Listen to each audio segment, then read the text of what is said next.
Bueno, aquí estamos un día más con la cuarta sesión del Club de Lectura Virtual del Libro de Clima de Greta Thunberg. Y después de acabar la primera parte de cómo funciona el clima, vamos a empezar hoy con la segunda parte, que es cómo está cambiando nuestro planeta. Son un montón de capítulos y vamos a ver la primera mitad, del 2.1 al 2.12. Vamos a ver aquí qué es lo que tenemos esta semanita.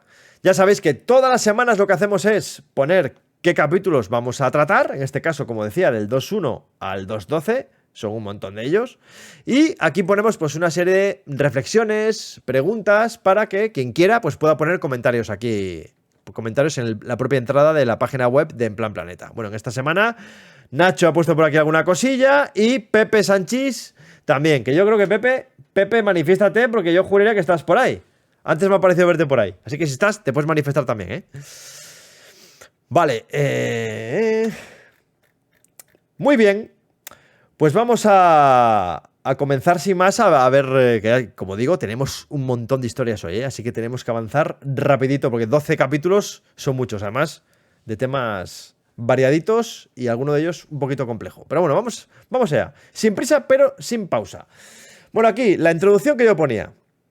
Entramos de lleno en la segunda parte del libro. Tras conocer cómo funciona el clima, ahora comprobamos cómo está cambiando nuestro planeta.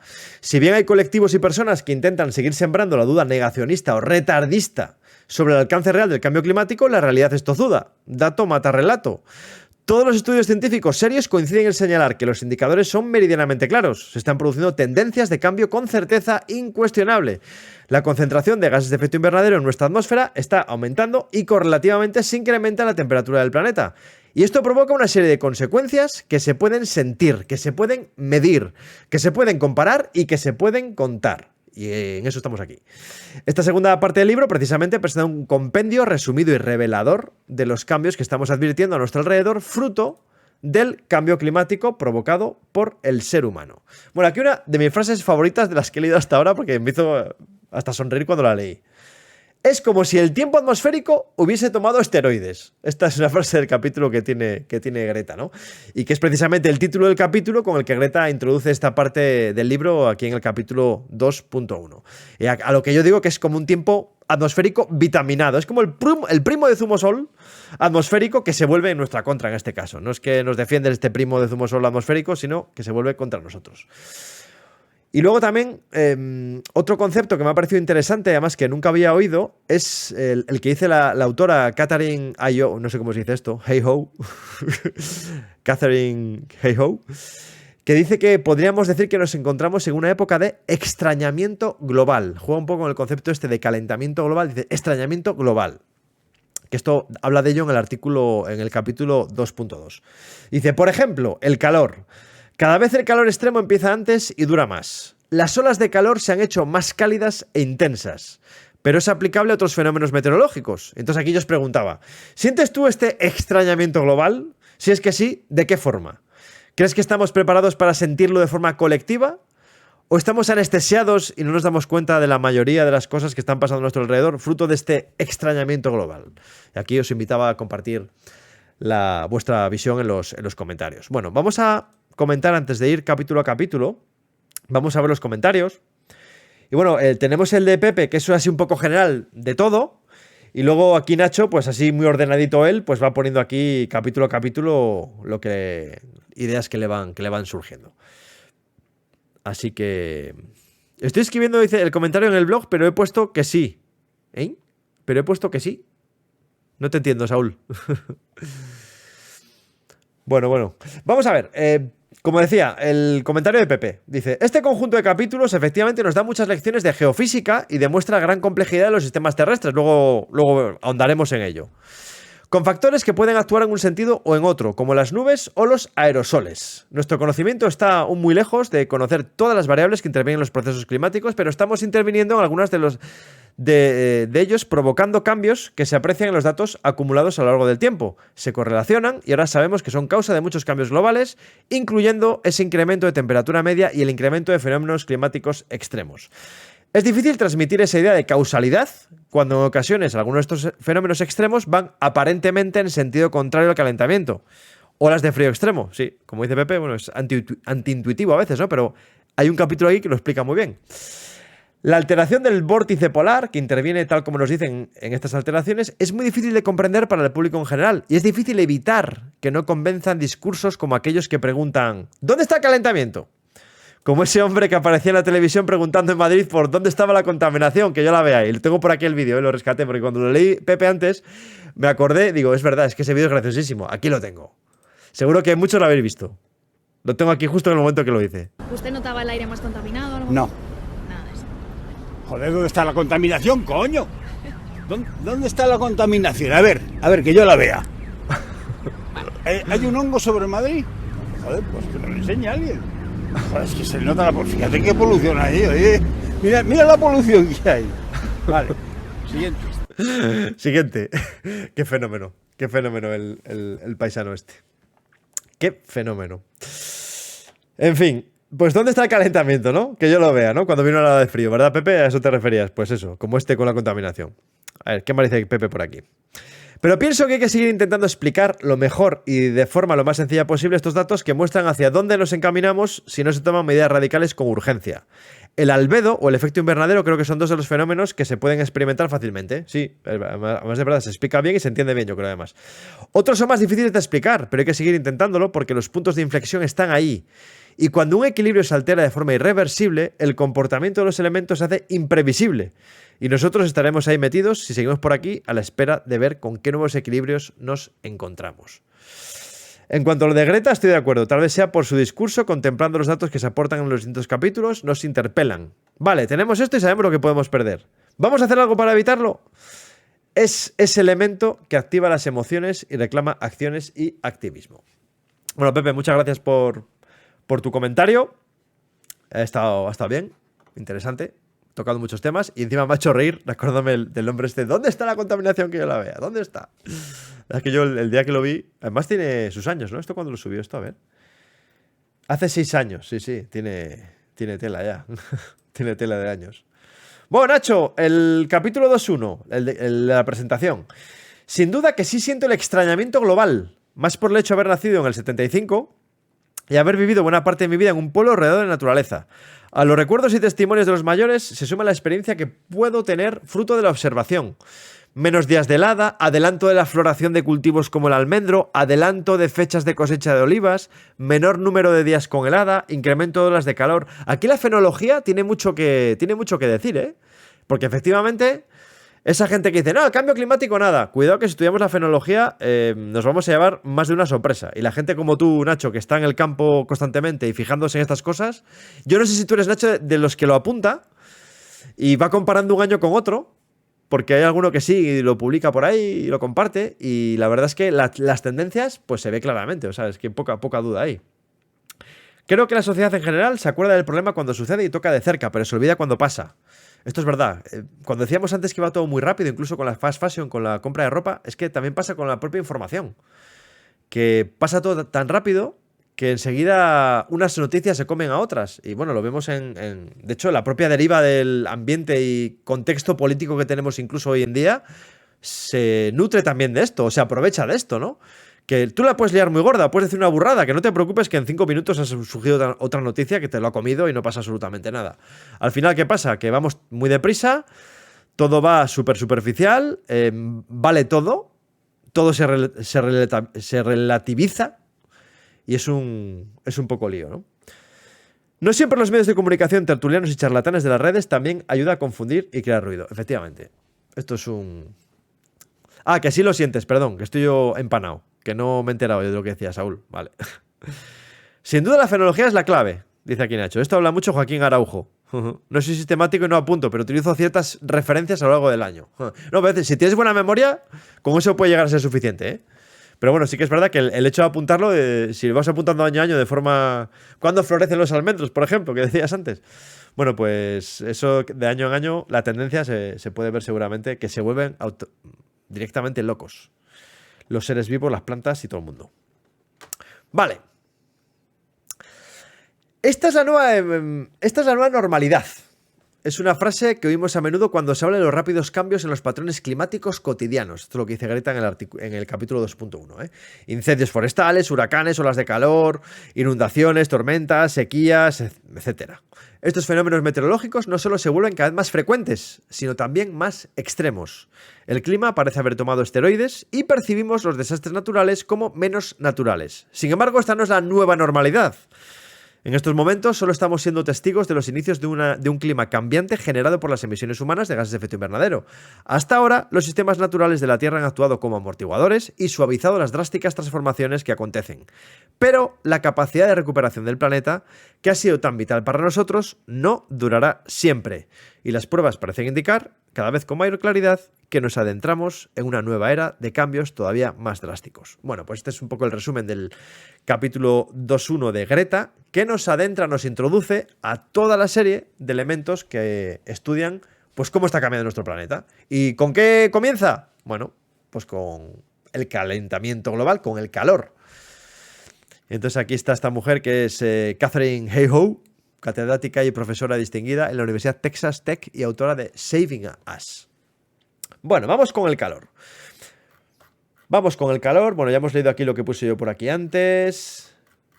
Vamos a hacer un pequeño resumen de lo que dice y luego leemos lo que dice Nacho por aquí al respecto.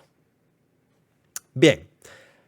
Yo creo que has puesto 2.2, Nacho, es el 2.3, porque yo creo que aquí estás hablando del metano. Bueno, vamos a ver el resumen del 2.2. Calor. En nuestra vida cotidiana, lo que casi todos experimentamos no es un calentamiento global, sino más bien un extrañamiento global, lo que decíamos antes, ese concepto. Imaginemos el tiempo atmosférico como un juego de dados. Siempre es posible, por puro azar, sacar un 6 doble, es decir, experimentar un fenómeno climático extremo, como es una ola de calor, una inundación o una sequía.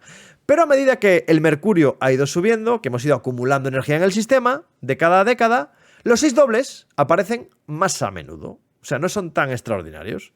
Ahora sacamos incluso 7 dobles, decía el artículo. ¿Cómo es posible? Dice, la respuesta es el extrañamiento global. Las olas de calor son una de las formas más evidentes con las que el cambio climático carga los dados del tiempo en contra de nosotros. Ahora el calor extremo empieza antes y dura más.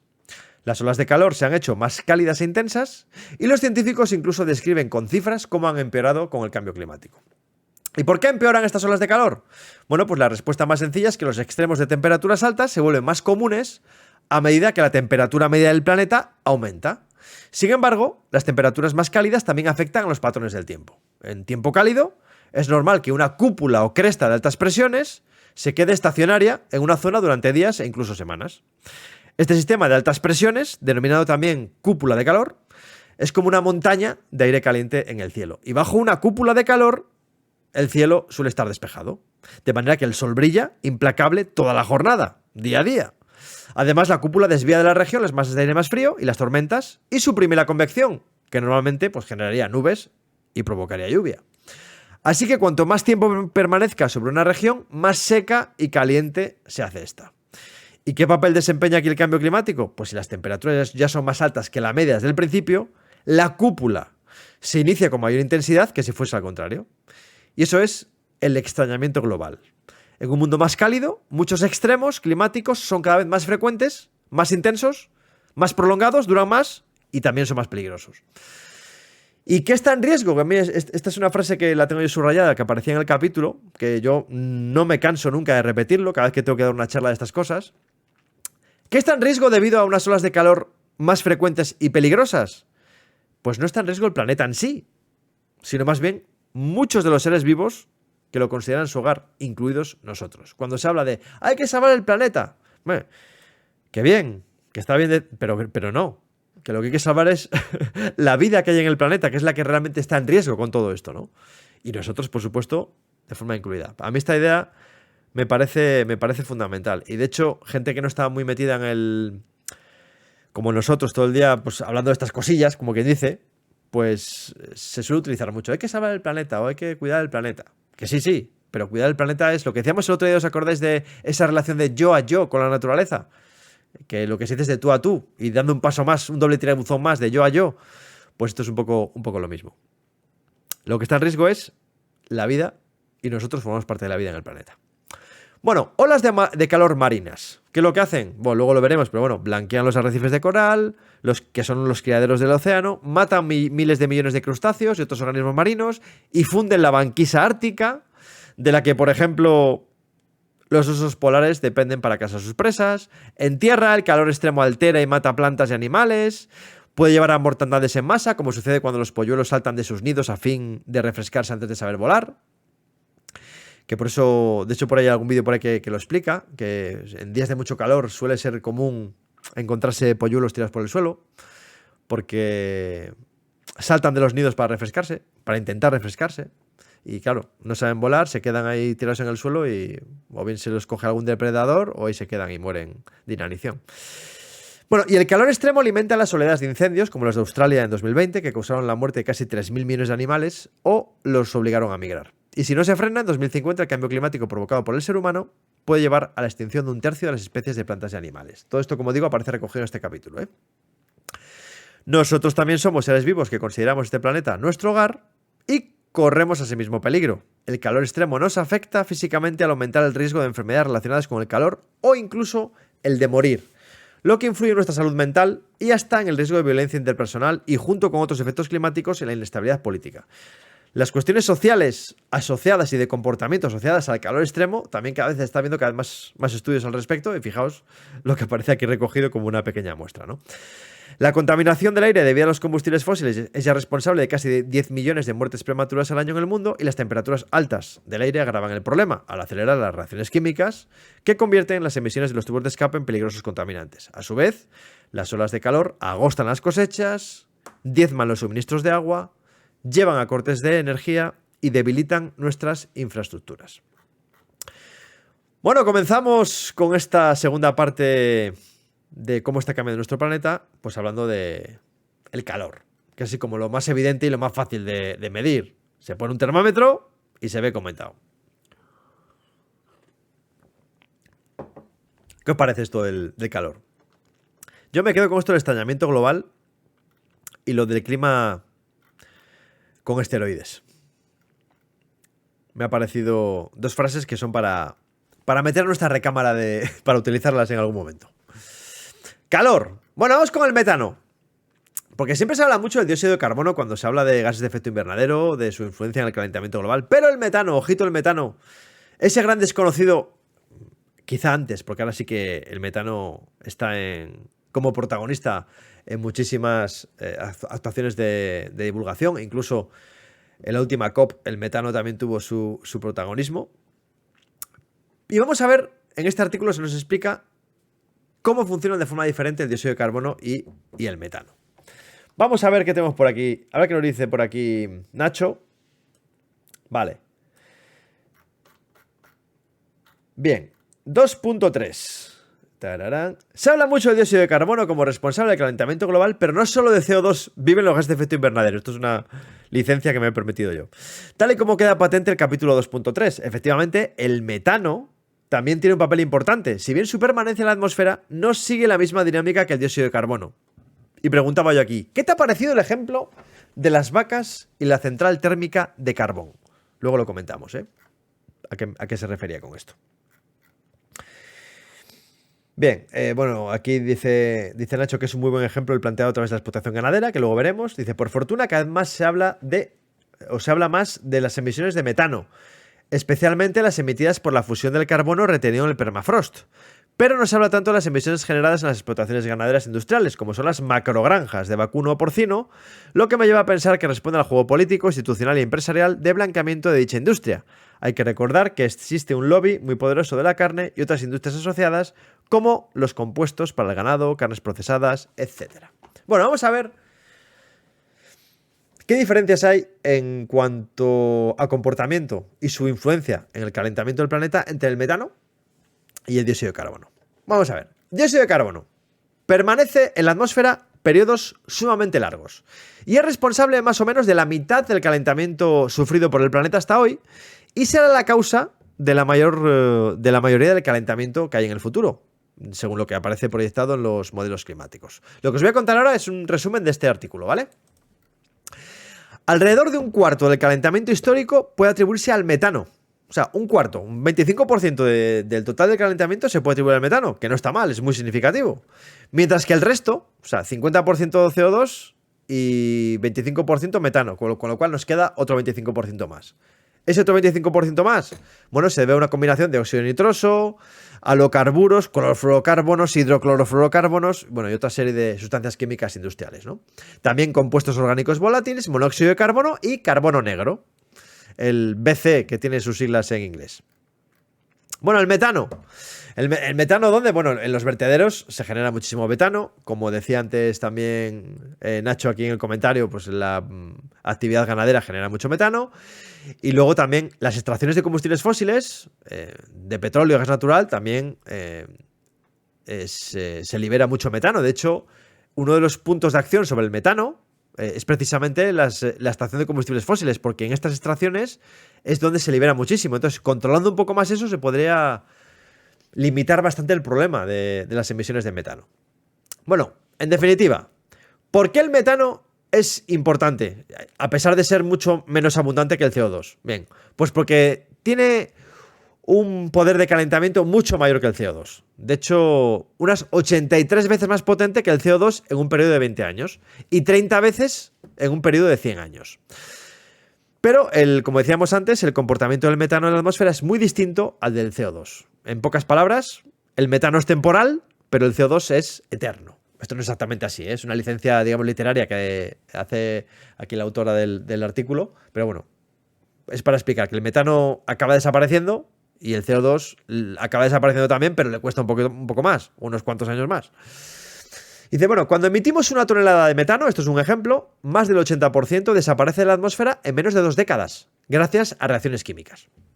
En cambio, el CO2 no desaparece mediante reacciones químicas, se tiene que absorber por los sumideros en la Tierra y en el océano. ¿Os acordáis cuando el primer día hablábamos del ciclo de carbono? Bueno, pues el CO2 no desaparece por reacciones químicas, es por absorción. Y esos sumideros que hemos visto que hay tanto en tierra como en el océano. 40 años después de que el metano se ha emitido, ha desaparecido en su totalidad. Mientras que casi el 50% del CO2 sigue en la atmósfera. Parte del CO2 que emitimos en la actualidad, alrededor del 20%, seguirá en la atmósfera dentro de 10.000 años. Fijaos.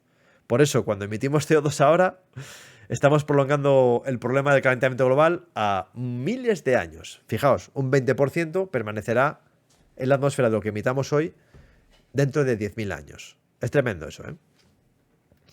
En la práctica, esto significa que la concentración a largo plazo de CO2 en la atmósfera es una función resultante de las emisiones acumuladas, mientras que el metano atmosférico refleja el ritmo de las emisiones. Es decir, como el metano es, digamos, de ciclo más corto en la atmósfera, si yo reduzco emisiones, pues es más fácil que se solucione el problema. Bueno, cuestiones a destacar en relación con esto.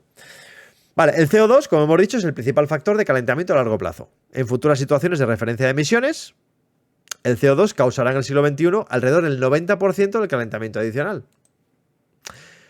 Reducir el calentamiento disminuyendo el metano es más fácil que disminuyendo CO2, porque la disminución del metano resulta de reducciones de temperatura casi inmediatas, mientras que la del CO2 solo ralentiza el ritmo de calentamiento cuando llegamos a un valor neto de 0. Otro aspecto destacable, el metano puede reducirse en cualquier momento y surtir un gran efecto sobre las temperaturas. En cambio, el CO2 es acumulativo. Si esperamos la reducción del CO2, el calentamiento queda estancado. ¿Entendemos esto, no? El grado en el cual debemos centrarnos en el proceso de mitigación del CO2 o del metano depende de si le damos prioridad al corto o a largo plazo. Si creemos que estamos cerca de un punto de inflexión climático, acordáis que lo vimos el otro día, estos puntos de inflexión climáticos, reducir el metano es una forma muy eficaz de reducir el calentamiento con rapidez. Y si nos importan más las temperaturas en 2050, 2070, 2100, pues la reducción de CO2 es importante, ¿no? Pero bueno, en cualquier caso, lo que está claro es que intentar reducir tanto el metano como el CO2, porque no creo que estemos así como para elegir, teniendo en cuenta los contextos de modelos climáticos que tenemos encima de la mesa. Más cosillas. Cuadro de emisiones. Contribuciones al calentamiento 2010-2019 en relación al 1850-1900. Bueno, el calentamiento debido a los gases de efecto invernadero queda enmascarado en parte por el enfriamiento debido a los aerosoles. Bueno, creo que lo tenemos por aquí. Esto es básicamente la barrita roja, aquí abajo aparece menos 0,5. O sea, esto es lo que está en azul es lo que enfría y lo que está en rojo es lo que calienta. Bueno, pues como vemos, dióxido de carbono, metano, óxido nitroso, los halocarburos, monóxido de carbono y compuestos orgánicos volátiles. Y luego, bueno, y lo que está aquí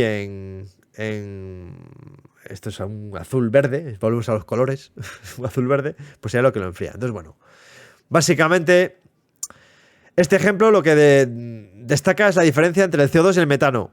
Una vez emitido, nos quedamos con el CO2, a menos que los traigamos, esto de geoingeniería, que los traigamos de forma activa de la atmósfera, eso que está todavía ahí en veremos. Pero el metano no se acumula a largo plazo. La cantidad que hay en la atmósfera depende del ritmo de las emisiones, no de la cantidad total emitida históricamente.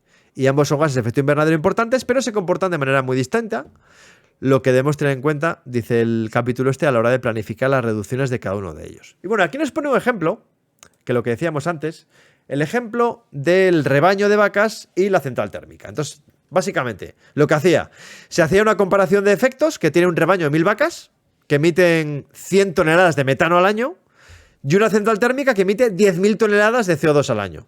Entonces, el efecto sobre el calentamiento será el mismo, ya que el potencial de calentamiento del metano es mayor que el del CO2. Pero el emitido se compensa por el descompuesto por anterioridad en el caso del metano. Porque como es de ciclo más corto, pues yo emito eso y se acaba compensando. Sin embargo, como el CO2 tiene un procesamiento más lento y el 50% del CO2, como hemos visto antes, seguirá en la atmósfera al cabo de un año, pues el rebaño, al cabo de un año en balance, realmente no está produciendo nada. Sin embargo, la central acumula 5.000 toneladas de CO2 extra en la atmósfera. Entonces, por eso es un poco una forma de intentar explicar la diferencia que había entre el metano y una central térmica que emite un montón de CO2, ¿no? Ciclos diferentes, formas diferentes, pero bueno, en cualquier caso, el metano es un gas de efecto invernadero que tiene una gran importancia, fijaos, 1/4 en el total del calentamiento global, que se le puede meter mano por muchas formas, desde aprovechar lo que hay en los vertederos hasta lo que decíamos antes, cuando se están extrayendo los combustibles fósiles, que hay muchas pérdidas. Si fuera mucho más eficaz, se evitaría que se perdiera tanto, ¿no? Se podría aprovechar más. Bueno, en fin, a ver qué dice por aquí Nacho. ¿Os acordáis de aquella COP, no sé si en Madrid, en la que firmaron un acuerdo entre Estados Unidos y Rusia para luchar contra las emisiones de metano? Sí, a eso me refería. Y en la última COP, también ha habido un gran acuerdo, no sé si eran 20 o 30 países también, que ponían el foco en el metano. Y precisamente lo que hemos hablado ahora, ¿no? De cuando hay estaciones de combustibles fósiles, pues tener cuidado con esas emisiones de metano que hay. Tremendas las cifras e imágenes de fusión del permafrost en Siberia y las emisiones de metano, efectivamente. Saúl, yo creo que mucha gente conoce el metano, toda la vida he escuchado lo contaminante que son las vacas por los pedos que se tiran, que son puro metano. Más bien los eructos de las vacas. Eso si lo llevas a una macrogranja y luego a muchas macrogranjas es un grave problema, pero por suerte desaparece, no como el CO2. Sí, es la parte buena, por ver alguna parte buena de todo esto, que es un poco de ciclo un poquito más corto, y lo que dice el artículo, ¿no? Que si reducimos emisiones de metano puede tener influencia muy directa en la bajada de temperatura, en que se acumule menos energía en el sistema. Bueno, interesantísimo capítulo.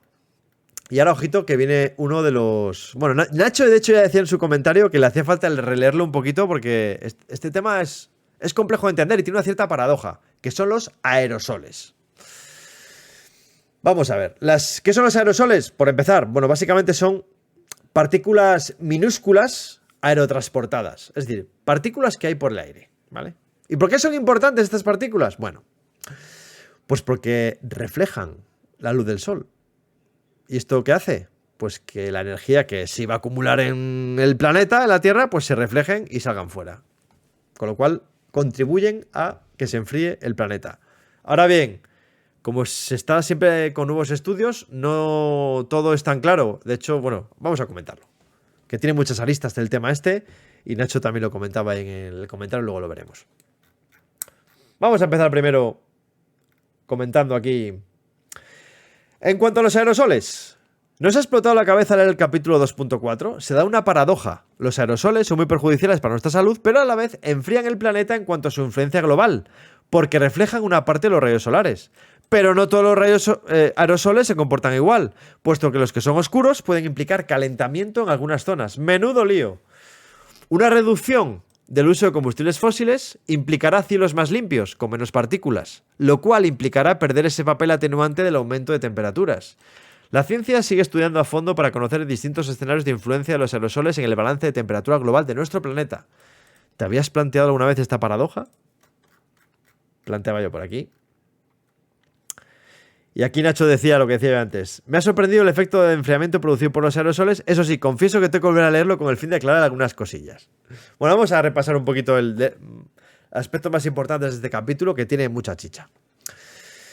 Y dice así. Actualmente, las emisiones de aerosoles de nuestras actividades industriales camuflan, de hecho, buena parte del calentamiento debido al aumento de los niveles de CO2 y otros gases de efecto invernadero.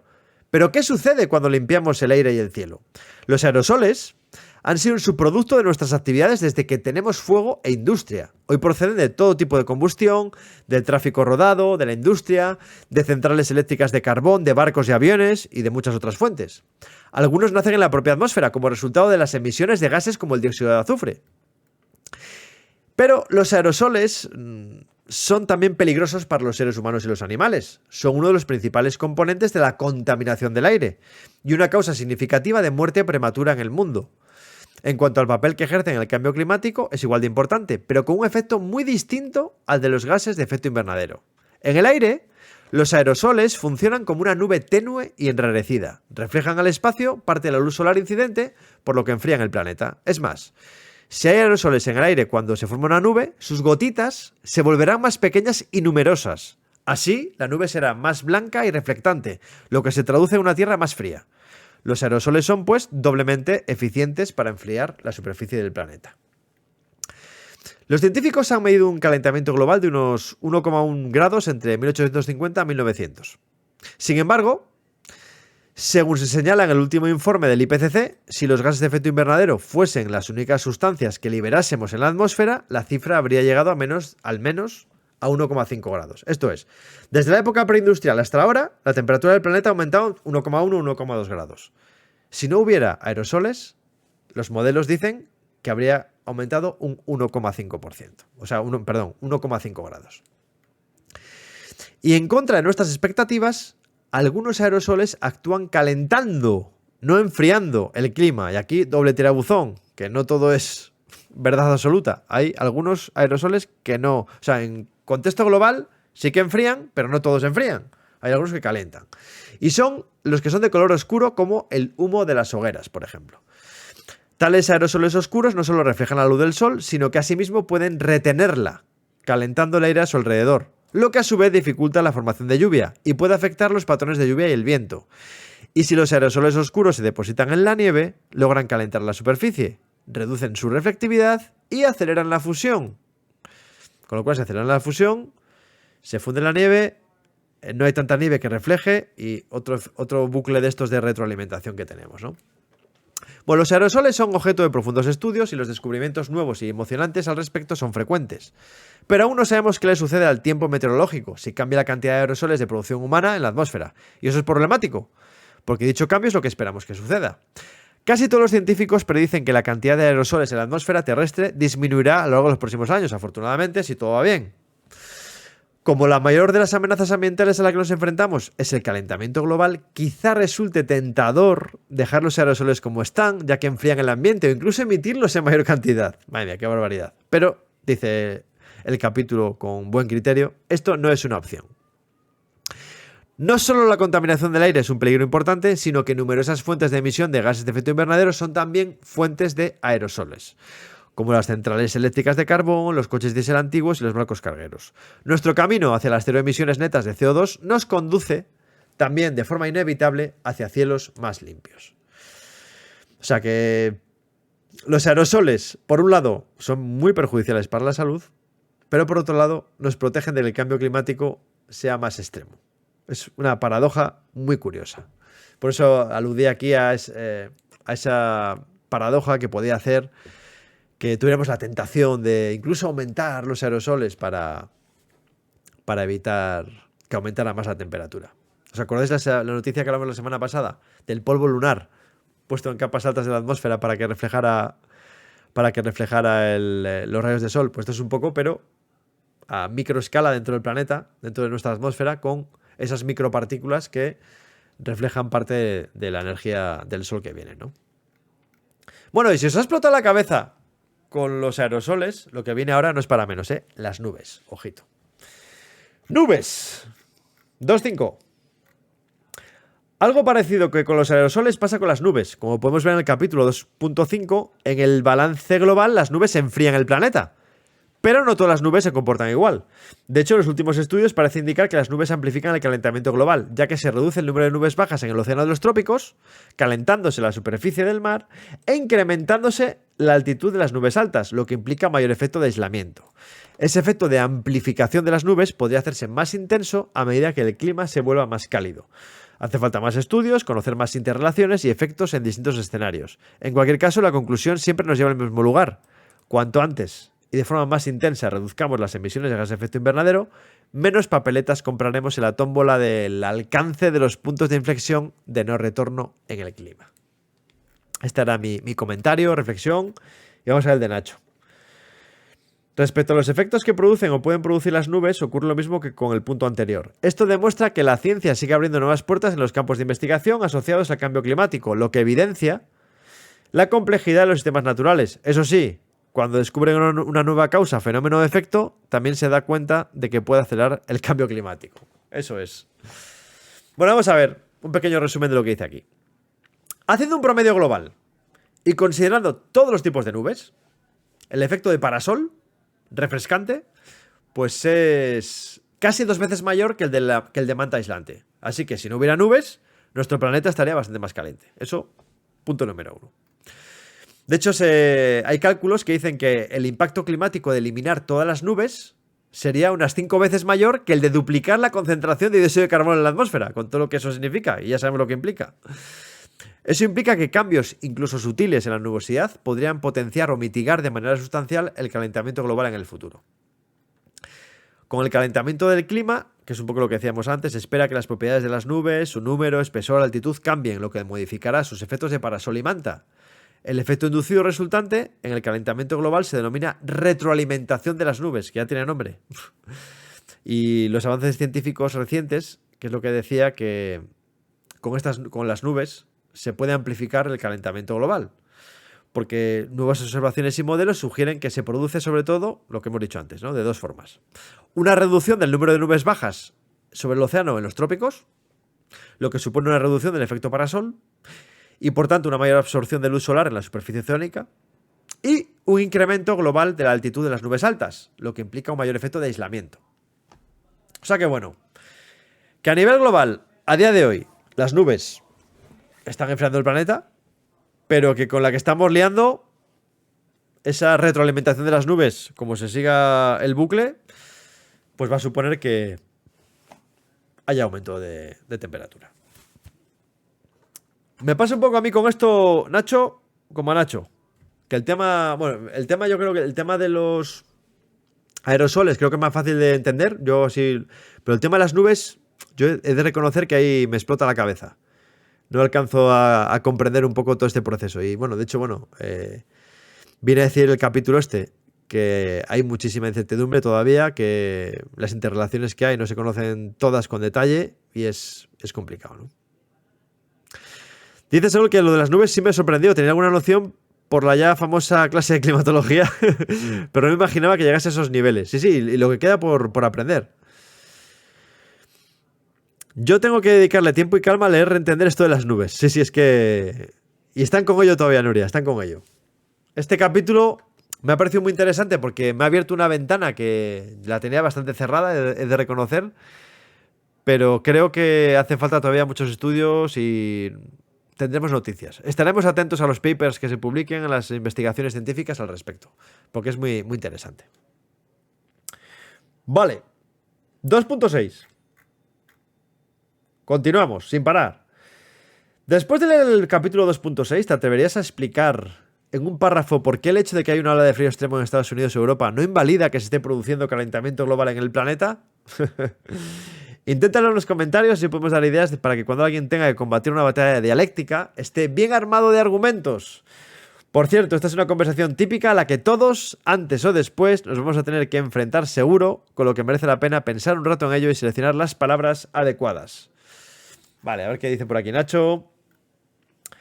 Creo que la ola de frío Filomena nos ayudó a tomar una mayor conciencia respecto a los efectos que puede tener el cambio climático en cuanto al frío. Eso sí, resulta mucho más manipulable por los negacionistas o retardistas, pues recurren al argumento de que el intenso frío es incompatible con el calentamiento global.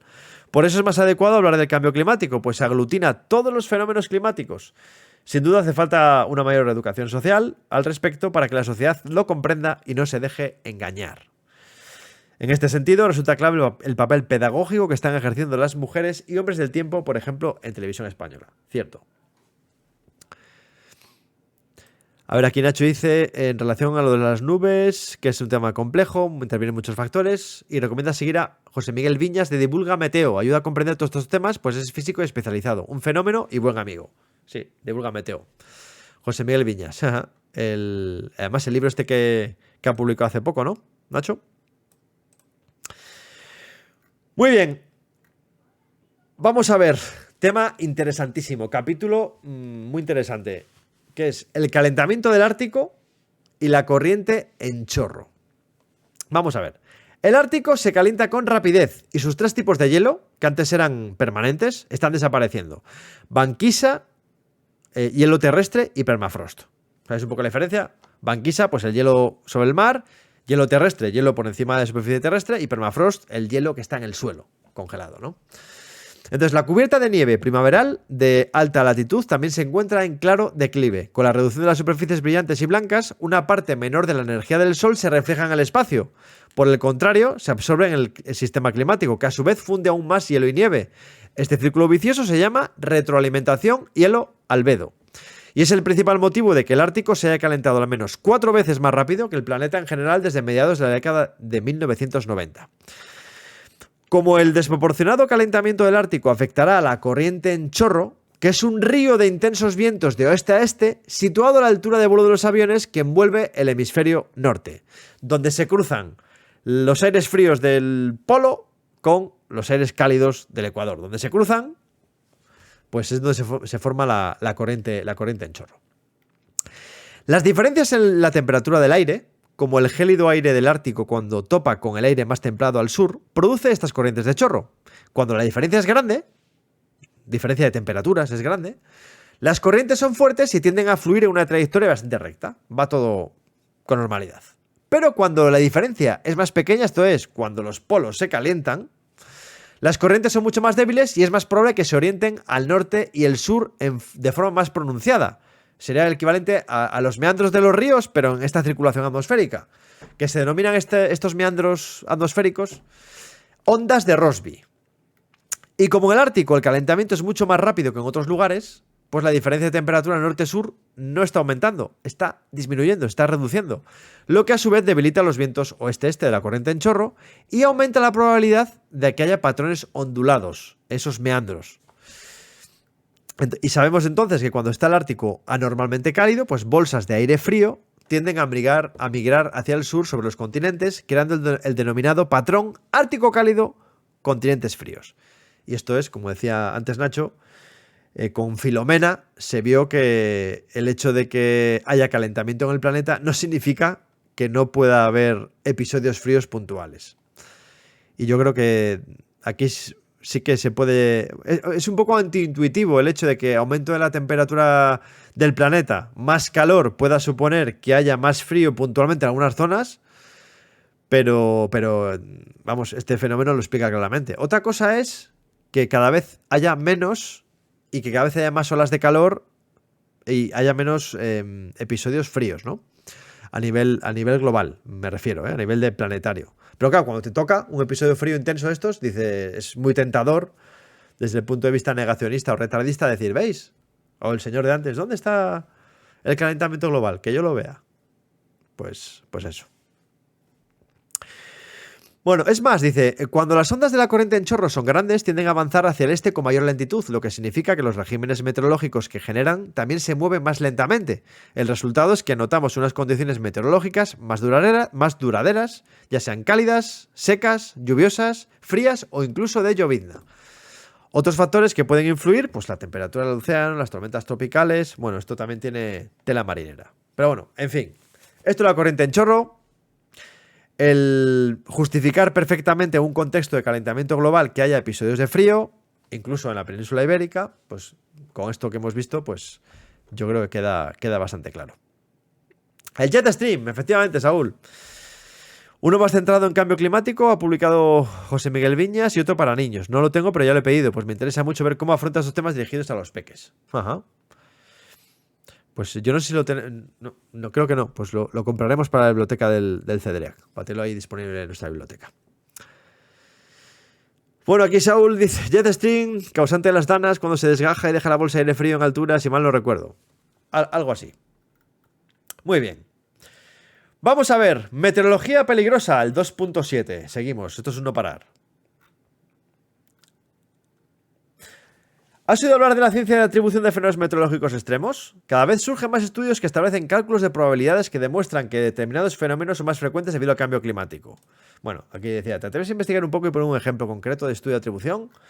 Bueno, 2.7, a ver qué nos dice Nacho. Estamos viendo cada vez más se utiliza este término, estudios de atribución, aunque muy posiblemente no es entendido por aquellos que no están muy metidos en el tema. Por eso, en cuanto hay un evento climático extremo y excepcional, los expertos piden prudencia y tiempo, para así poder realizar los estudios pertinentes y determinar si su carácter extremo es una consecuencia del cambio climático. Pues sí, efectivamente. De hecho, aquí tengo una página web que voy a poner por aquí por el chat, que es, bueno, los que se encargan un poco a la ciencia de atribución de fenómenos, ¿no? Y bueno, mucho antes de que empezásemos a observar su efecto sobre el tiempo de manera cotidiana, los climatólogos y cualquiera con una idea básica de física sabían que un clima más cálido haría que aumentara la probabilidad de olas de calor y habría menos episodios fríos, un poco lo que comentábamos antes. Y dado que una atmósfera más cálida puede retener mayor vapor de agua, también podemos esperar lluvias torrenciales. Por la misma relación, sabemos asimismo que en un clima más cálido habrá olas de calor más extremas. Y cuanto más rápido se calienta el clima, pues más deprisa cambia la intensidad de los fenómenos. Entonces, bueno, pues, y en este contexto es donde surge esta ciencia de atribución. Que bueno, básicamente la teoría es sencilla, luego otra cosa es la práctica, ¿no? Pero bueno, lo que hace es, esta ciencia de atribución lo que hace es estimar qué fenómenos meteorológicos son posibles en un mundo con cambio climático y los compara con el tiempo atmosférico posible en un mundo sin cambio climático antropogénico. Y en la práctica, pues todos estos métodos requieren observaciones, modelos climatológicos que simulen de manera fiable pues, el fenómeno extremo que sea de nuestro interés. Puede hacerse en el caso de la mayor parte de las olas de calor y de episodios de lluvias torrenciales y hasta cierto punto de sequías también, pero es mucho más difícil cuando debe tenerse en cuenta el viento. Y en cualquier caso, durante la última década, los avances de la ciencia han sido importantes y cada vez más fenómenos meteorológicos aislados se han atribuido al cambio climático, lo que respalda el principal hallazgo del último informe del IPCC, que dice que el cambio climático provocado por el ser humano ya está afectando a muchos fenómenos climatológicos extremos en todas las zonas del planeta. Y si vamos aquí, lo que os decía, esta página web, pues nada, aquí se explica esta iniciativa, qué pretende, qué estudios ha hecho, qué proyectos tiene, bueno, pues la ciencia de atribución. Interesante. Bueno, vamos a ver. 2.8. Bueno, ¿y qué me decís de los datos que aparecen en el capítulo 2.8? Que bueno, es un poco otro capítulo de Greta. El hielo acumulado en el planeta en la actualidad es suficiente para subir el nivel del mar 65 metros. Los glaciares del Himalaya suministran agua dulce a 2.000 millones de personas en Asia. Y aquí ponía yo que Greta vuelve a agitarnos la conciencia, impeliéndonos a despertar, a darnos de bruces con la realidad en la que estamos inmersos. Y a mí me ha llamado la atención el hecho de que el propio término de cambio climático le parece demasiado suave por la magnitud y velocidad del fenómeno. Quizás sería mejor, planteo yo aquí, el meneo climático. Dice, no es extraño comprobar que términos como emergencia climática, crisis climática, incluso apocalipsis climático, hayan surgido precisamente para intentar llamar la atención sobre este tema, ¿no? Y la pregunta que hacía es, ¿te ha revuelto este capítulo? Y yo ponía aquí también como colofón a este capítulo que tengo que reconocer que cada vez que vienen las páginas azules, que es cuando habla Greta, la intensidad emocional del discurso sube varios enteros. Y aquí os preguntaba que si pensabais lo mismo. Vamos a ver qué dice por aquí Nacho. Claramente, Greta no se va con rodeos, sus reflexiones son crudas y directas, lo que provoca cierta inquietud y preocupación, pero al mismo tiempo se agradece escuchar mensajes de este tipo. Sin duda, Greta quiere remover los cimientos de esta sociedad y lograr que todos despertemos. Lo interpreto como un nuevo manotazo en la mesa. Me la imagino entrando sin llamar en una sala donde se reúne el G8 o el consejo de administración de una gran empresa sin escrúpulos y deja el libro en el centro de la mesa y con todas sus fuerzas enmudeciendo al personal. Bueno, pues puede ser. Ay, ay. Bueno, pues la bola de nieve ha empezado a rodar, decía Greta aquí en su capítulo. Bueno, van más temas. Sequías e inundaciones. Seguimos con este repaso de consecuencias que hay en el planeta. Sequías e inundaciones. Y aquí pongo yo. El capítulo 2.9, tiene un dato que a mí me sorprendió en gran medida, cuando lo escuché por primera vez hace ya algunos años. Durante la formación del planeta Tierra, llegó del espacio exterior una gran cantidad de agua, que es en esencia la misma que permanece hoy, con miles de cambios de estado, pero manteniendo sus moléculas. Y aquí os preguntaba yo, ¿a qué edad te enteraste tú de esto? De que el agua llegó del exterior, del espacio exterior. Por otro lado, la relación entre sequías e inundaciones y el papel del ser humano en todo ello en los últimos tiempos es muy estrecha. ¿Te lo habías imaginado? Bueno, durante la formación del planeta le llegó una gran cantidad procedente del espacio de agua, que en esencia es la misma que ha permanecido aquí desde entonces. Y dice el capítulo, esto significa que el agua que bebemos es la misma que calmó la sed de los dinosaurios, así de forma muy literaria, y que nutrió los primeros atisbos de vida en el mundo. Cambia de forma, de sólido a líquido, líquido a vapor y vuelta a empezar. Se eleva desde los húmedos bosques y se hunde en los fríos abismos oceánicos, se mueve de los trópicos a los polos y de nuevo a los trópicos. La evaporación absorbe energía de la superficie y la eleva al cielo. La condensación calienta la atmósfera superior, que a su vez escupe calor hacia el frío espacio. El agua en forma de vapor es invisible, pero el cielo está visiblemente pintado con nubes blancas y grises, conjuntos de minúsculas gotas líquidas y cristales de hielo. El calor hace sudar a la Tierra. Fijaos esta metáfora que hace, ¿no?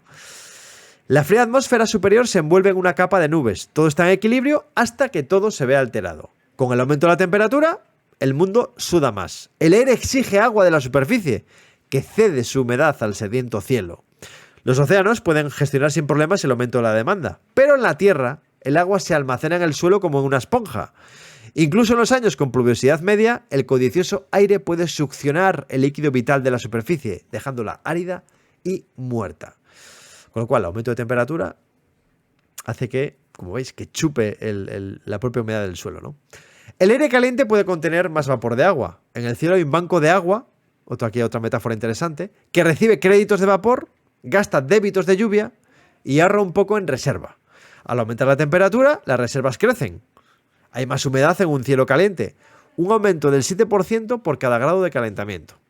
En un planeta más cálido, cuando llueve, cae un aguacero. Un mundo más cálido sufrirá sequías, pero luego también, por la lógica cruel del ciclo del agua, también inundaciones. Y luego aquí finaliza también este capítulo diciendo que no es raro que haya sequía en el sureste de Estados Unidos, o en el Mediterráneo, o en Australia. Las sequías tendrían lugar, aunque no estuviésemos en el mundo, esas las ha habido. Pero sí lo es que haya sequía en todos esos lugares al mismo tiempo. La naturaleza no puede hacer una cosa así, dice el capítulo, pero nosotros sí. Interesante también la relación entre aumento de temperatura y las sequías.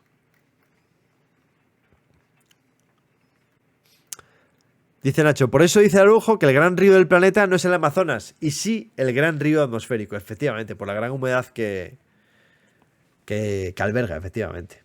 A ver qué dice por aquí Saúl. Uno de los argumentos que me he encontrado yo acerca del negacionismo climático es que hay que creer las cosas porque no se pueden observar.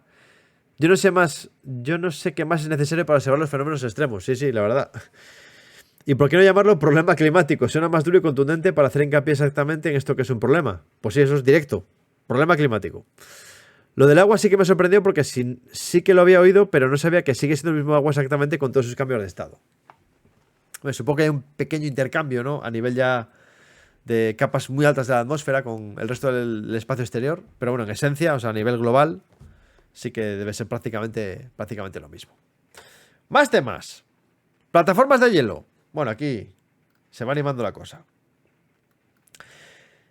El capítulo 2.10 se ejemplifica la imagen más habitual del imaginario colectivo asociado al cambio climático, el derretimiento de las plataformas de hielo, poniendo números a la magnitud del proceso, explicando las diferencias entre el Polo Norte y Polo Sur, dejando claro por qué es importante su monitorización en relación con los puntos de inflexión analizados en la primera parte de este libro.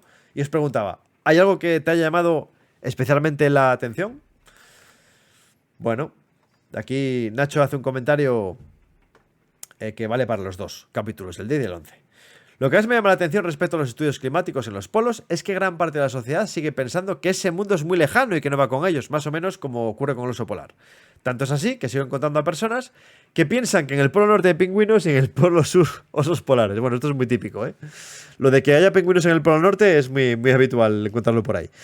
Incluso en cuentos y en publicaciones de niños, ¿eh? Como si los dos polos estuvieran unidos. Pero las consecuencias de la fusión de los hielos en los polos ya las estamos notando, especialmente en la subida al nivel del mar. Poco se habla de ello. Cuando España es un destino turístico de sol y playa va a sufrir muchísimo. Ya no digamos ciudades como Barcelona, Cádiz, etc. Da mucho miedo pensar en la alteración de las corrientes marinas en el Atlántico debido a la alteración de la composición química y temperaturas del Ártico por la rápida fusión de Groenlandia. Sin duda nos estamos quemando y no lo queremos ver. Eso lo veremos en el capítulo 11. Ahora estamos en el 10. Plataformas de hielo, casquetes y glaciares. Nuestras acciones afectan cada vez más a todos los lugares del sistema terrestre, incluidos los dos casquetes glaciares del planeta en Groenlandia y la Antártida. Durante las últimas décadas, ambos casquetes y las plataformas de hielo circundantes han ido perdiendo masa a un ritmo que se acelera con rapidez. En total, entre el año 94 y 2017, se perdieron 12,8 billones de toneladas de hierro. Para contextualizar el dato, puede imaginarse un billón de toneladas de hielo como un cubo de hielo de 10 kilómetros cúbicos, más alto que el Everest. O sea, una auténtica salvajada. En el futuro se espera que los casquetes glaciares se conviertan en la mayor causa de ascenso del nivel del mar. Su enorme tamaño hace que incluso las pérdidas de hielo más pequeñas incrementen de manera significativa el riesgo de inundación en comunidades costeras. Uno de los procesos de retroalimentación positiva está vinculado con la fusión en la superficie de casquete de hielo en Groenlandia. Su superficie desciende lentamente. A menores elevaciones el aire es más cálido, lo que puede propiciar una mayor fusión. Si se supera una temperatura crítica, esa retroalimentación fusión-elevación podría provocar una pérdida constante de hielo hasta que Groenlandia la perdiera casi por entero. Como la temperatura en la Antártida es más baja que en Groenlandia, no es tanto la fusión superficial lo que amenaza la estabilidad del casquete de hielo antártico, como lo que sucede por debajo. Es decir, en la Antártida, una buena parte de la pérdida de hielo en la Antártida es el resultado de la fusión de las plataformas de hielo flotantes que rodean el continente, que se hacen más finas al entrar en contacto con el agua que está más templada, el agua del océano, que provoca que el hielo continental situado más al interior acelere su desplazamiento hacia el océano y cause una pérdida de hielo que se autoperpetúa. Estas retroalimentaciones positivas son el motivo por el que ambos casquetes glaciares se consideran elementos de puntos de inflexión en el sistema terrestre. Esto ya lo vimos la semana pasada. Cuando se acerca a un calentamiento crítico, una perturbación minúscula bastará para desencadenar una pérdida de hielo abrupta, generalizada e imparable. Lo que vimos la semana pasada con estos puntos de inflexión. Estas analogías, como la del Everest, son buenísimas porque ayudan a visibilizar la dimensión de los problemas. Es como hablar de campos de fútbol cuando nos referimos a hectáreas quemadas, efectivamente. Este tipo es un recurso que se utiliza mucho porque además te haces rápidamente una idea en la cabeza de lo que es. Bueno, plataformas de hielo, casquetes y glaciares, un clásico cuando se habla de calentamiento global, pues por supuesto tiene que tener su capítulo. Y nos quedan solo dos ya. Vamos con el 11. Se habla del océano. Ese gran desconocido en el ámbito del cambio climático y nuestro mejor aliado está soportando de manera silenciosa la acumulación del exceso de calor del planeta, pero está llegando también a unos umbrales peligrosos, puntos de no retorno que no nos conviene traspasar. No solo acumula calor, también captura dióxido de carbono de la atmósfera, evitando que las consecuencias del efecto invernadero sean más drásticas. También lo vimos el primer día hablando del ciclo de carbono. Pero también da más energía a los ciclones tropicales y evapora más agua, incrementando la pluviosidad global, aumentando los episodios de pluviosidad intensa que provocan inundaciones y no mitigan sequías precisamente. Por otro lado, cuanto más se calienta el agua del mar, menos capacidad tiene de capturar dióxido de carbono. Por no hablar de que el aumento de la temperatura del agua es perjudicial para la biología marina y que el aumento de temperatura implica la dilatación del agua y el ascenso del nivel del mar. Este ascenso será mayor también porque se añade el aumento de agua líquida que se derrite de las masas de hielo. ¿Cuál de estas capacidades del mar en relación con el cambio climático te sorprende más? Bueno, esto es espectacular, ¿eh? Este capítulo. A mí me parece, quizá, de todos, el más interesante, ¿no? A ver qué dice Nacho por aquí. De la comunicación del mundo helado, hay que seguir a la periodista ambiental Rosa Tristán. Es muy activa y no deja de dar visibilidad a problemas globales y locales. Ajá. Bueno, este capítulo se llama Océanos más cálidos, mares que ascienden. Que una cosa que es muy desconocida es que el aumento del nivel del mar no solo se produce porque se derriten los hielos perpetuos que hay en el planeta, sino también porque se dilata el mar y aumenta su volumen. Y de hecho, influye más eso. Luego veremos los datos, pero no solo aumenta porque se derrite el hielo, sino porque aumenta el volumen de la propia masa de agua que hay en el mar por el aumento de la temperatura. Bueno, vamos a ver esto rápidamente. Los océanos han absorbido más del 90% del calor adicional retenido en nuestro planeta a causa del incremento de los niveles de gas de efecto invernadero. Gracias al planeta, al mar, nuestro mayor aliado, ¿eh? Si no habría mucho más calor en el planeta. Y no es porque los océanos se calienten más que el aire, sino porque se necesita más energía para calentar agua que para calentar el aire. Es decir, tienen mucha capacidad térmica, una capacidad térmica mucho mayor que el aire. A pesar de que los océanos absorben el 90% del calor adicional, las temperaturas de la superficie marina solo han ascendido a la mitad, si las comparamos con las del aire sobre la Tierra. O sea, 0,9 grados desde finales del siglo XIX comparadas con los 1,9 grados para las temperaturas sobre la Tierra. Dado que el 71% del planeta está cubierto por océanos, eso supone un calentamiento global medio de 1,2 grados. O sea, de ahí se saca Cuando hablamos de que aumenta la temperatura de media 1,2 grados con respecto a la época preindustrial, pues mirad, 0,9 grados en el mar, 1,9 en terrestre. Bien. El calentamiento del océano provoca una serie de problemas alarmantes. En primer lugar, da más energía a los ciclones tropicales, que están creciendo en intensidad y cada vez más rápido. En segundo, de los océanos más cálidos se evapora más agua, lo que incrementa la pluviosidad global. Por desgracia, eso contribuye a los fenómenos de pluviosidad intensa, que provocan inundaciones en vez de mitigar las sequías. En tercero, el calentamiento tiende a reducir la capacidad del océano para actuar como sumidero de dióxido de carbono. Actualmente los océanos absorben alrededor de 1/4 parte de nuestras emisiones de este gas, una contribución enorme, pero el agua más caliente no lo retiene tan bien. Y pone aquí como ejemplo que en el capítulo que basta con probar a calentar agua con gas. En cuarto lugar, el calentamiento del océano tiene un efecto perjudicial para la biología marina, pues provoca desastres como el blanqueo de coral. Y en quinto lugar, el agua se dilata al calentarse, lo que nos lleva a la dificultad siguiente, el ascenso del nivel del mar. Un clima global más cálido provocará que los niveles del mar suban por dos razones fundamentales. La primera, el agua del océano se expande al calentarse. Y como los océanos tienen miles de metros de profundidad, hasta el más minúsculo porcentaje de expansión puede generar unos cuantos metros de ascenso del nivel del mar. Y la segunda, las masas de hielo en la Tierra están reduciéndose, lo que añade más agua a los océanos. Hasta ahora, el ascenso del nivel del mar que hemos observado coincide con datos independientes de los distintos factores coadyuvantes. Desde 1993, cuando dio inicio la supervisión del nivel del mar por satélite, estos han sido expansión térmica de los océanos, o sea, porque el calor acumulado que hace que se dilate el océano, por decirlo así en román paladino, 42%, casi la mitad es por el aumento del volumen por el calor. Glaciares, 21%. Casquete glaciar de Groenlandia, 15%. Y casquetes glaciares de la Antártida, 8%. Y luego diréis, no suma 100. Bueno, pues el resto puede atribuirse, dice el capítulo, al bombeo de agua freática para agricultura y a la imprecisión de algunos de los datos.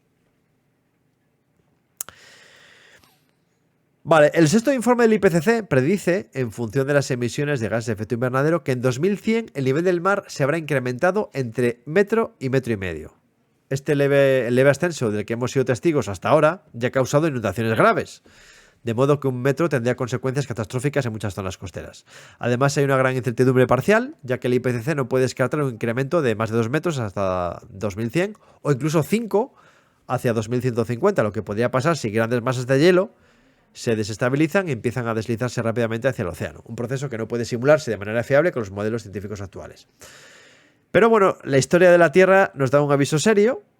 Este tipo de inestabilidad de los casquetes glaciares ha ocurrido otras veces durante los anteriores ciclos de eras glaciales. O sea, sabemos a lo que nos lleva. Y luego también está la circulación oceánica global, que desempeña un papel fundamental en la regulación del clima, puesto que se encarga de transportar calor. La impulsan el viento y las diferencias de densidad en el agua, la denominada circulación termohalina, ya que la densidad del agua está determinada por su temperatura y su salinidad. Bueno, aquí quiero poneros un vídeo de 2 minutitos para entender un poco esto de las corrientes oceánicas, que yo sé que a veces esto puede resultar un poco árido si no controlamos mucho esto de las corrientes oceánicas. Y os quiero mostrar aquí esto aquí en un pequeño vídeo que hay por ahí.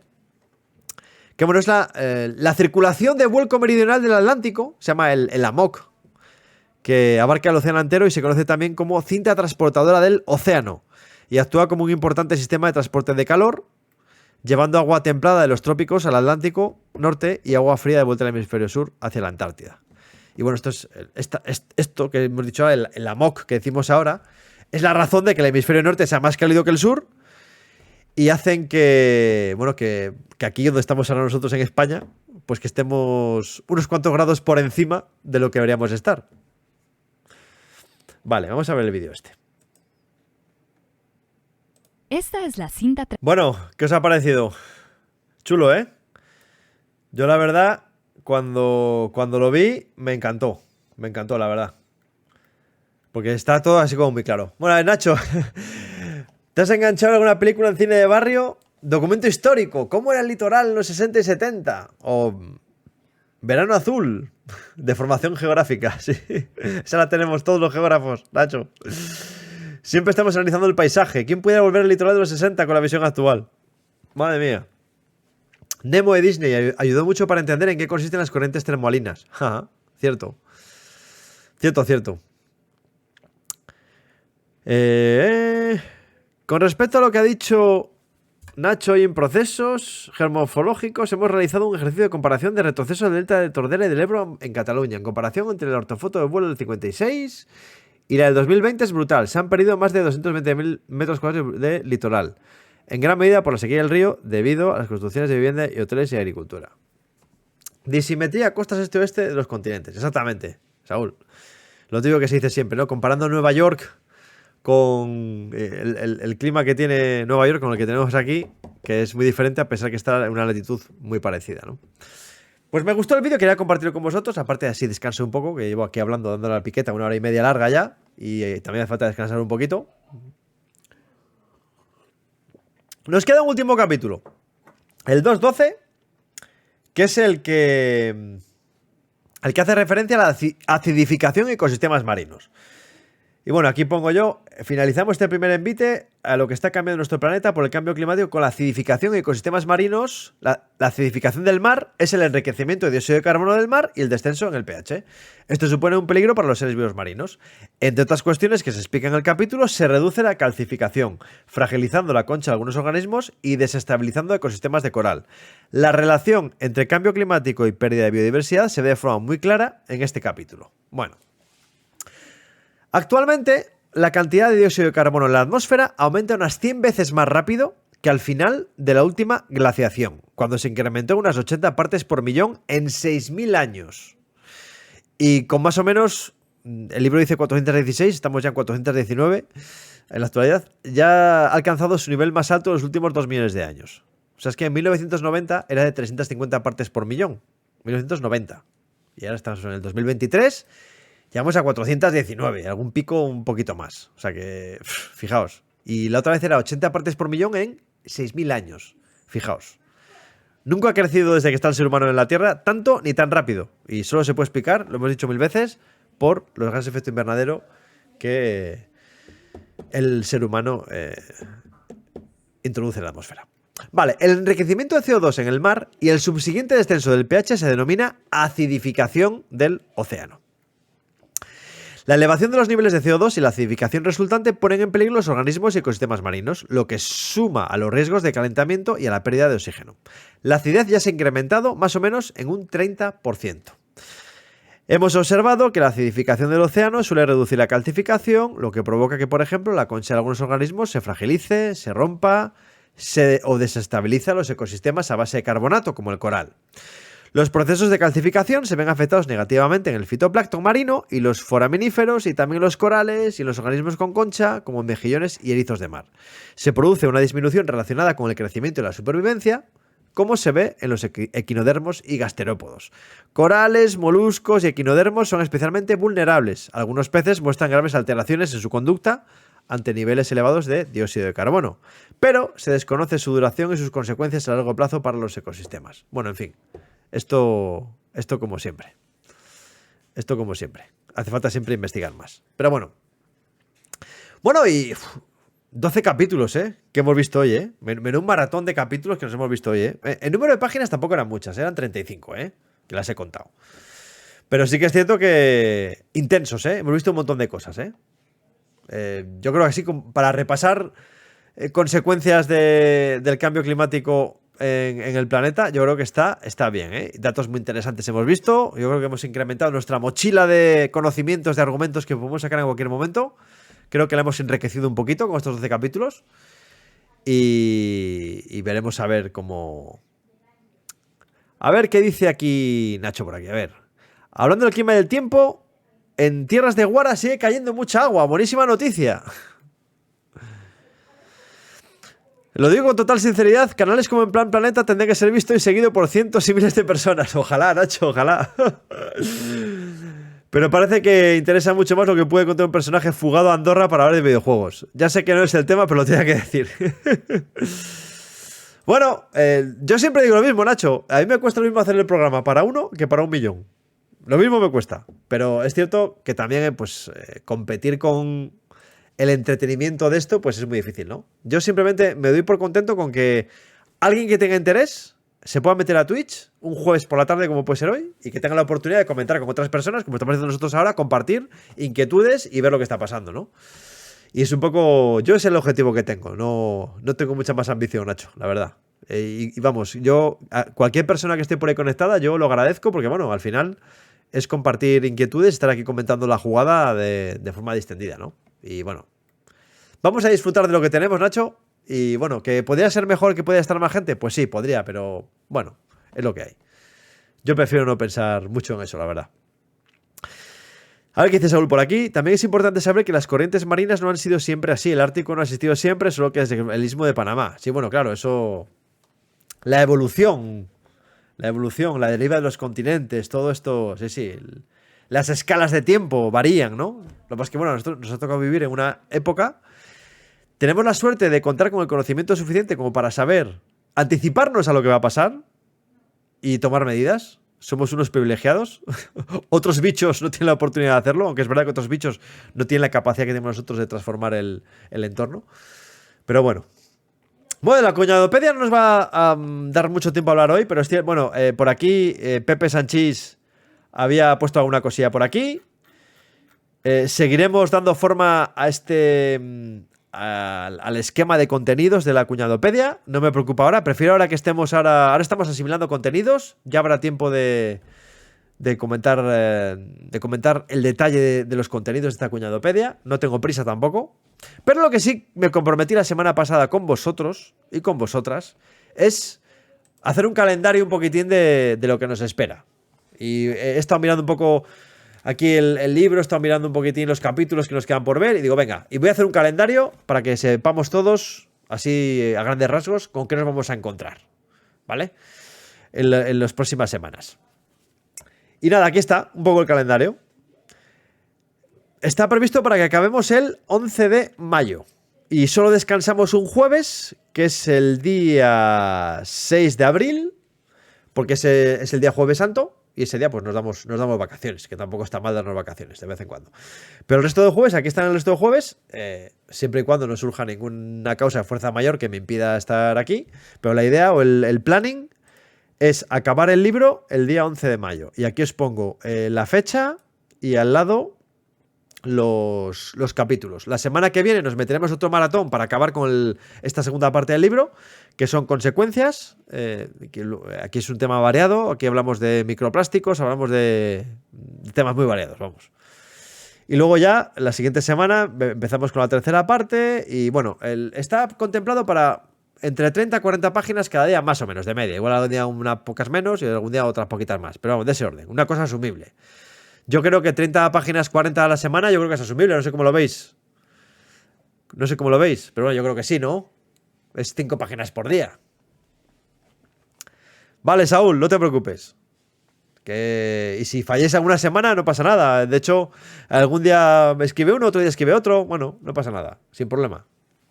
Cada uno cuando pueda, sin agobios. Pero bueno, yo creo que 30 40 páginas, no sé cómo lo veis, creo que es bastante asumible para ir semana a semana leyendo tranquilamente. A mí, bueno, sí, ¿no, Nacho? Se siguen bien. Yo creo que 30 páginas. Pero bueno, además también me gusta no solo leer, o sea, hacer un resumen de lo que se lee, sino también, pues hoy os he puesto, por ejemplo, este vídeo, que me parecía muy ilustrativo, comentar alguna cosilla. Yo creo que es para ir relajados. Que hoy he ido un poco agobiado, ¿eh? Porque 12 capítulos son muchos, ¿eh? Entonces he ido un poco como deprisa. Yo tengo la sensación de que he ido muy deprisa hoy. Pero es que si no, no acabamos hasta octubre de este año.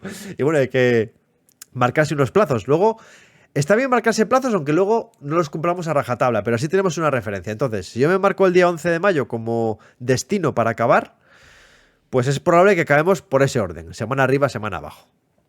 Así que esto es un poco el planning. Aquí lo tenéis. Y ya os adelanto que mañana publicaré en la página web, mañana o pasado, depende de cómo ando de tiempo, publicaré un poco la entrada en la página web en Plan Planeta con los capítulos, ¿vale? Correspondientes a del 2.13 al 2.24. Dile a Greta que el próximo libro sea un poco más ligerico. Bien. Hombre, está bien, ¿eh? A mí me está sorprendiendo porque me parece que está muy bien. O sea, a nivel divulgativo creo que está muy asequible para cualquier tipo de persona.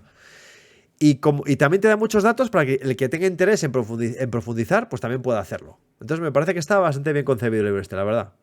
Porque muchas veces cuando son libros que impulsa a una persona así como muy conocida, como puede ser el caso de Greta, pues pueden ser libros igual, pues que son más marketing que otra cosa. Pero este a mí concretamente, a mí me está gustando. Creo que si alguien sigue, imaginemos, esto está colgado en YouTube, si alguien dentro de unos meses se coge y se mira los vídeos de YouTube de lo que hemos ido comentando, pues puede tener una visión bastante acertada y bastante interesante de lo que implica el fenómeno del cambio climático, que es un poco el objetivo también de este club de lectura.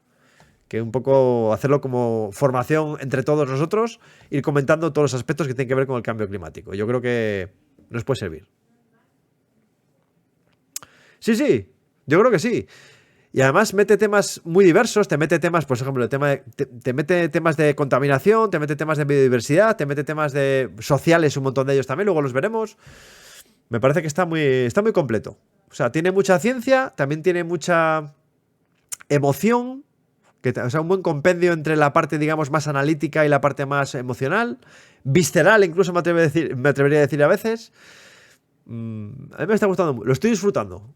He de reconocer que lo estoy disfrutando mucho. Y creo que puede servir de acicate para sacar de aquí muchas cosas. Bueno, a ver cómo queda la cuñadopedia, pero como la cuñadopedia queda un documento muy chulo, es que puede ser también un documento de referencia para gente que no tenga mucha idea de cambio climático y es una publicación que vamos a hacer aquí entre nosotros. Lo que pasa es que no va a ser una publicación al uso, no la vamos a dar formato libro impreso, pero va a estar disponible en formato PDF online y creo que, yo creo que puede quedar una cosa muy interesante.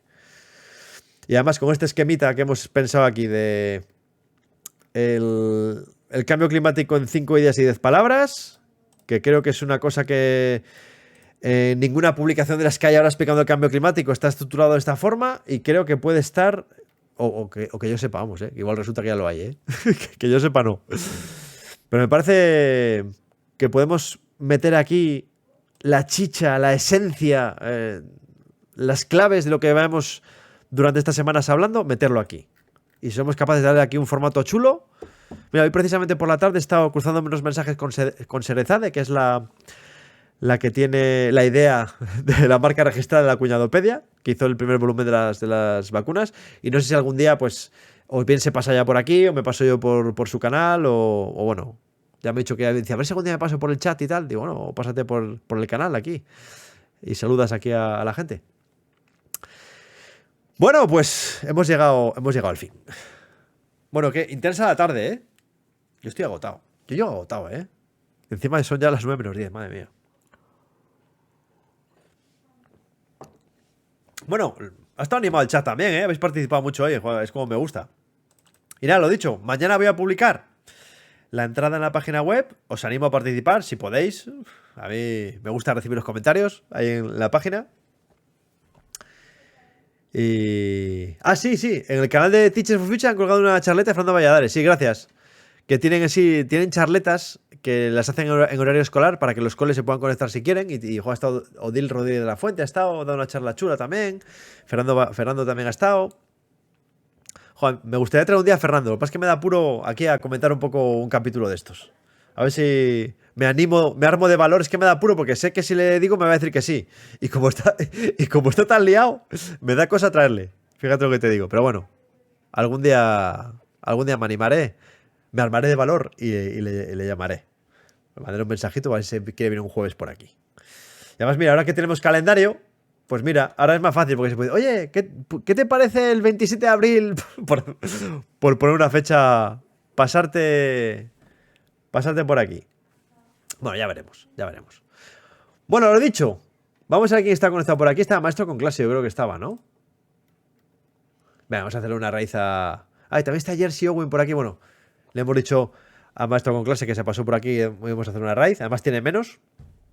A Laura se la hacemos otro día, la raíz. Bueno, vamos a ver. Iniciamos aquí la marcheta. Maestro con Clase. Vale, iniciamos la raíz. Muchas gracias, Saúl y Nuria, por la moderación, que estéis por ahí.